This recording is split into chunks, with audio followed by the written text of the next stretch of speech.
Hi అండి, అందరికీ నమస్తే. ఎలా ఉన్నారు? బాగున్నారండి? నేను ఇప్పుడు ఎగ్గు చపాతి చేస్తున్నాను. దాంట్లోకి ఒక సగం కప్పు తెల్లగడ్డలు తీసుకున్నాను. ఫస్ట్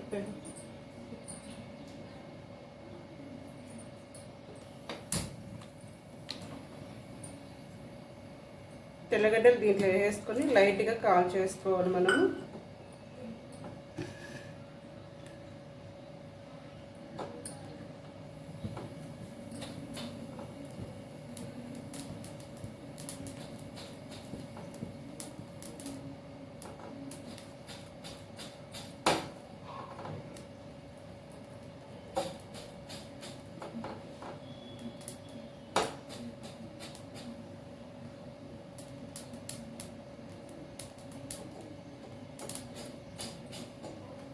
ఇట్లా తిప్పుకుంటూ కాల్ చేసుకుంటే సరిపోతుంది.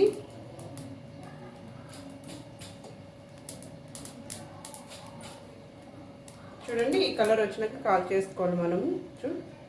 ఈ కలరు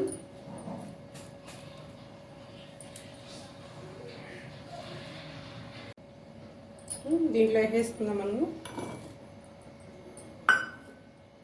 సగం స్పూన్ సాల్ట్, ఒక స్పూన్ కారం పొడి, ఇవి దంచేసుకుందాం మనం దీంట్లో.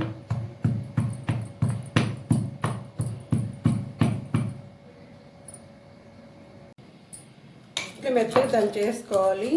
ఒకప్పుడు అమ్మమ్మ నానమ్మలు ఒక దంచుకునేవాళ్ళు. ఇప్పుడు మనమేమో అల్లం పేస్ట్ ఇలాంటివి దంచుకోవాల్సి వస్తుంది.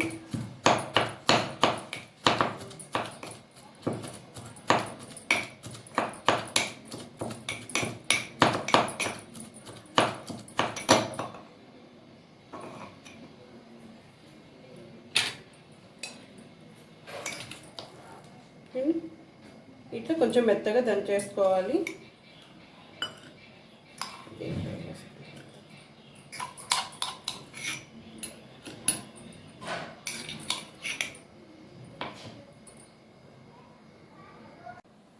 చూడండి, 2 ఎగ్స్ తీసేసుకున్నాను. దీంట్లో ఈ చిలకొట్టేసుకుని బాగా పక్కన పెట్టేసుకున్నాం. ఇప్పుడు చపాతీ తీసుకున్నానండి, నేను కాల్చి పెట్టేసుకున్నాను. ఇది మనం దంచి పెట్టుకున్నాం కదా, మీకు చూపించాను కదా, దీనిపైన ఇది ఇట్లంతా వేసేసుకొని దీనిపైన అంతా బాగా అప్లై చేసేసుకోవాలి.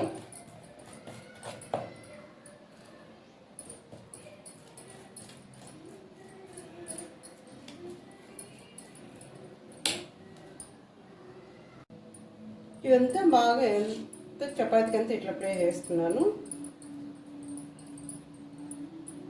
చూడండి, చపాతి మొత్తం అంతా పూసేసుకున్నాను, అంతా బాగా అప్లై చేసుకున్నాను. పెనం పెట్టేసుకున్నాను పొయ్యి మీద. ఇప్పుడు ఆయిల్ అంతా అప్లై చేసేసుకుందాం మనము.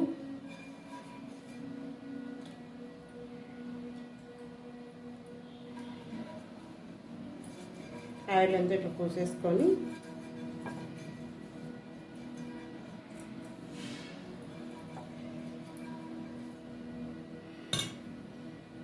కింద తగ్గించుకున్నానండి, హైట్లో పెట్టలేదు.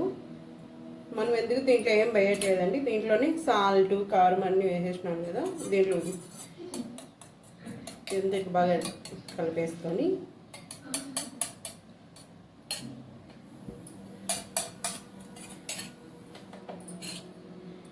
వేసేసుకుంటున్నాను.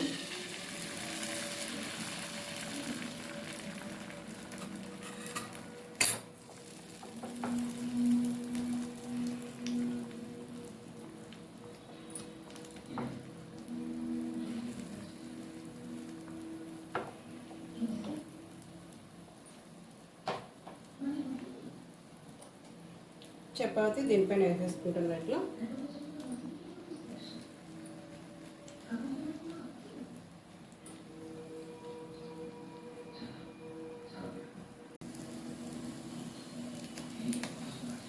చూసేద్దాం ఇప్పుడు ఎట్లా వచ్చిందో. చూడండి, ఎగ్గు చపాతీ ఎలా ఉంది, బాగుందా? చూడండి, ఒక 5 నిమిషాలు అంటే ఇట్లా ఉనికి చేసేసుకోవాలి మనము. ఎలా ఉంది, బాగా వచ్చిందా? కొత్తగా చూస్తే సబ్స్క్రైబ్ చేసుకోండి, అందరూ లైక్ చేయండి. ఎగ్గు చపాతీ రెడీ అయిపోయిందండి, తినేయడమే మనం.